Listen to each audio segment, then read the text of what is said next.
Je suis Bastien Yannick Moubamba, je suis de nationalité gabonaise et je vous remercie du plus profond du cœur d'être venus aussi nombreux pour prendre part effectivement à cette conférence de presse déterminante pour l'histoire de notre pays, le Gabon, en particulier, et de l'Afrique en général.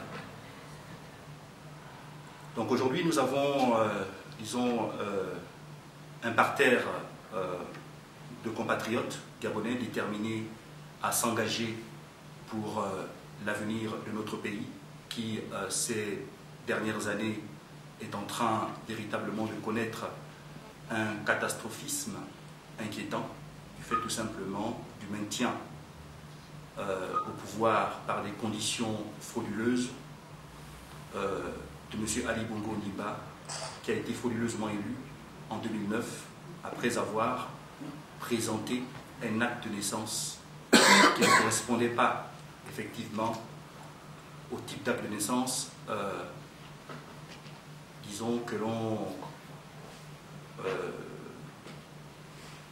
fait au Gabon. Et en plus de cela, il y a plusieurs autres activités ou encore d'autres problématiques qui nous amènent aujourd'hui à nous insurger. La première d'entre elles, c'est tout simplement la forte criminalité qui nous a poussé ces derniers mois à nous mobiliser dans le cadre tout simplement de la défense des droits de l'homme. Aujourd'hui, la réalité des crimes rituels au Gabon est une réalité préoccupante. Aujourd'hui, il y a des femmes, des enfants prioritairement, qui chaque jour se retrouvent assassinés et privés de leurs organes vitaux ou reproducteurs. Et au regard de cette situation préoccupante, nous nous sommes mobilisés ces derniers mois dans le cadre tout simplement de la conscientisation de la société gabonaise en particulier et la société africaine en général, puisque la réalité des crimes rituels au Gabon se retrouve également dans d'autres pays africains. En plus des crimes rituels, il y a également la sempiternelle question de l'acte de naissance. La société civile gabonaise de la diaspora s'est déplacée à Nantes dans le cadre tout simplement de faire la lumière sur l'acte de naissance problématique de M. Ali Bongo. Comble des combles, nous avons constaté effectivement, preuve à l'appui, que cet acte de naissance qui nous a été présenté à Nantes, je ne parlerai même pas d'un acte de naissance, puisqu'en réalité, il n'y en avait aucun. Mais c'est une déclaration de naissance qui a été présentée. Et au regard des insuffisances flagrantes sur la réalité de l'acte de naissance de M. Ali Bongo Ondimba, on en est aujourd'hui à une problématique cruciale pour l'avenir de notre pays, le Gabon. L'élection présidentielle gabonaise aura lieu en 2016. Devrions-nous, de manière collective, y aller, sans préalable? Ou bien devrions-nous boycotter et courir le risque de faire imploser la société gabonaise, à l'issue, bien sûr, de troubles sociopolitiques qui pourraient effectivement s'ensuivre. Donc aujourd'hui, nous sommes ici, effectivement, non pas pour parler des élections présidentielles, mais nous sommes ici pour tout simplement faire une critique sociologique de la réalité politique du Gabon, de la fiabilité des acteurs et des décisions cruciales à prendre quant à l'avenir de notre pays. Je vous présente brièvement les différents compatriotes qui sont assis à cette table. Donc je commencerai de la gauche vers la droite. Alors, monsieur Jean-Jacques Eyingwa, le président de Garcet, donc c'est l'une des principales organisations de la diaspora gabonaise de France qui agit depuis plusieurs années, depuis 2009 je crois, dans le cadre tout simplement de la régularisation des procédés entreprenariaux, d'accord, du gouvernement gabonais. Ensuite, nous avons Monsieur Michael Moore, qui est le président du collectif du 20 décembre. Tout le monde connaît ce qu'est le collectif du 20 décembre. Le collectif du 20 décembre 2014, devrais-je dire, c'est ce collectif qui a été créé à l'issue de la mobilisation du 20 décembre 2014, mobilisation à l'issue de laquelle notre compatriote Mboulou Beka a été cruellement assassiné. Ensuite, nous avons Monsieur Célestin Ella Olomou, qui est le leader du mouvement Gabon Debout et qui est effectivement l'organisateur de cette conférence de presse. Ensuite, nous avons Monsieur Nguéran Ndong, qui est, lui, le président de Libération Nationale. Et moi, Bastien Yannick Mbamba, j'aurais dû le dire au préalable, je suis président de l'Union des étudiants gabonais de France. Et voilà, donc, je m'engage aux côtés de mes compatriotes dans le cadre tout simplement de faire entendre le cri de la jeunesse gabonaise et même africaine, d'accord, dans le déroulement des prochaines activités qui nous concernent dans la diaspora. Et donc, je tiens également à remercier tous les panafricains qui nous ont fait l'honneur de prendre part à cette conférence de presse. Tour à tour, je vais remercier la présidente du comité d'action et CODICOR, Madame Malalou Koumba Gertrude, bienvenue. Je vous remercie, Madame, pour votre présence. Donc, Madame Malalou Koumba est originaire du Congo-Brazzaville. Nous avons également l'immense honneur de recevoir M. Abel Naki, donc, qui est, lui, membre du CRI panafricain. Nous remercions également M. Oumar Khan, qui est, lui, membre de la société civile sénégalaise. Nous remercions également M.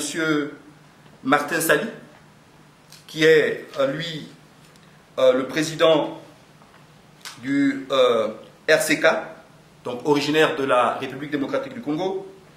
Nous avons l'immense honneur également de recevoir Mme Blandine Diafoutois, qui est la présidente du collectif de la souveraineté panafricaine. Nous avons également l'immense honneur de recevoir Madame Zekou Christine, qui elle, est membre de la... qui est membre du CODECHI. Donc, c'est le comité de défense, donc voilà. vous avez besoin des institutions, tout simplement. D'accord, donc c'est le comité de défense des institutions et de la souveraineté de Côte d'Ivoire. Donc, chers amis, je vais entrer de plein pied dans le vif du sujet.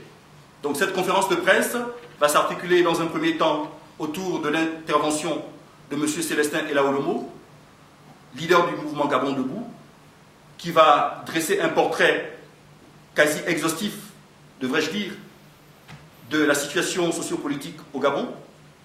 Et à l'issue de cette présentation inaugurale, il va nous donner son sentiment et se positionner quant aux échéances à venir.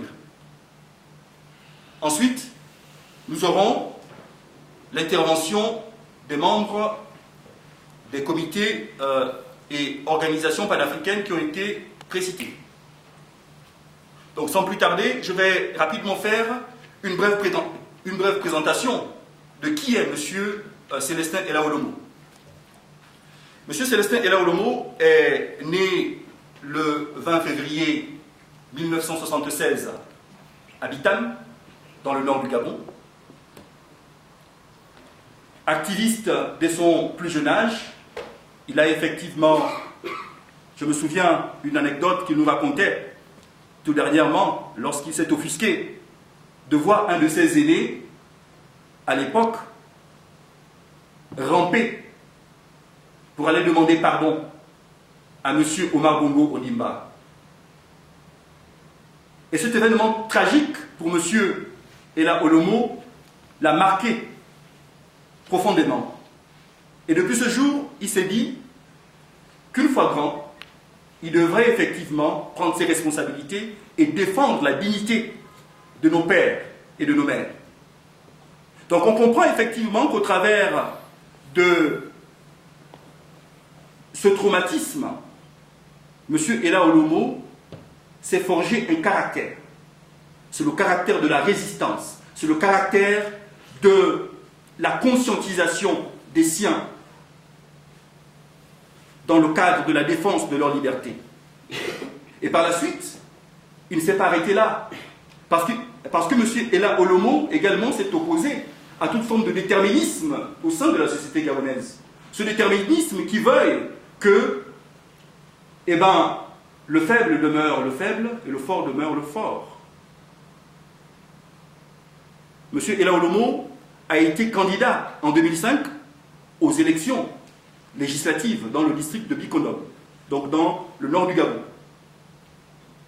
Jeune homme politique, il s'est frotté à des dinosaures de la politique gabonaise, dont je ne citerai pas les noms.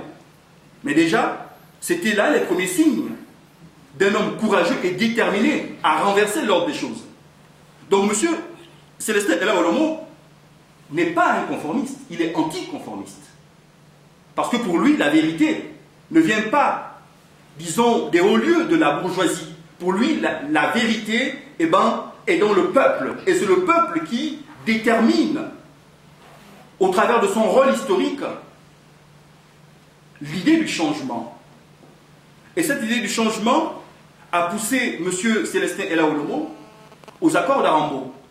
Pour ceux qui se préoccupent un peu de la vie politique gabonaise, les accords d'Arambo ont été ces accords qui ont réuni la classe politique gabonaise dans un immeuble qui, normalement, abritait les locaux du ministère des Finances.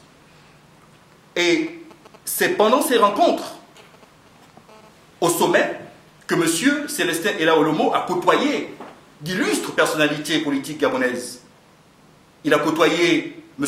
Pierre Mamboundou, qui, pendant 20 ans, a fait les beaux jours de l'opposition gabonaise. Il a également eu le plaisir de rencontrer et de côtoyer à ce moment-là M. André Baobam d'Auguste Mémoire et bien d'autres personnalités, Mwang Baling, son ami de toujours, et bien d'autres personnalités avec qui, effectivement, au sein d'une commission, il a décidé de ce que devaient être ces accords par ses propositions courageuses. Donc aujourd'hui, nous sommes ici avec quelqu'un, normalement, qui ne sort pas de nulle part. C'est quelqu'un que l'on connaît. Tout dernièrement, M. Célestin Ella Olomo a été également plébiscité en tant que personnage politique de la diaspora gabonaise. Donc c'est là quand même, symboliquement, une distinction qui nous honore, nous, jeunes. Parce qu'on se dit, et on voit en M. Célestin Ella Olomo, une personnalité charismatique qui peut véritablement changer le cours de l'histoire du Gabon au travers de ses positions sincères, au travers de son idéologie qu'il porte déjà depuis plusieurs mois, la mobilisation permanente. Oui, la mobilisation permanente. C'est cette mobilisation permanente qui pousse M. Célestin Ella Olomo à aller vers les collectifs panafricains afin de les soutenir. Oui, c'est la mobilisation permanente aujourd'hui qui véritablement amène M. Célestin Ella Olomo à défendre la liberté au-delà des frontières gabonaises. Et c'est au nom de la solidarité panafricaine que M. Célestin Ella Olomo, depuis plusieurs mois, a compris la chienlit qui véritablement retarde le changement au Gabon. et c'est conscient de son rôle historique que M. Célestin Elaolomo nous présentera en quelques mots sa vision de l'histoire de notre pays et son engagement prochain en faveur de la libération du Gabon. Je passe maintenant la parole à M. Célestin Elaolomo, sous vos applaudissements s'il vous plaît.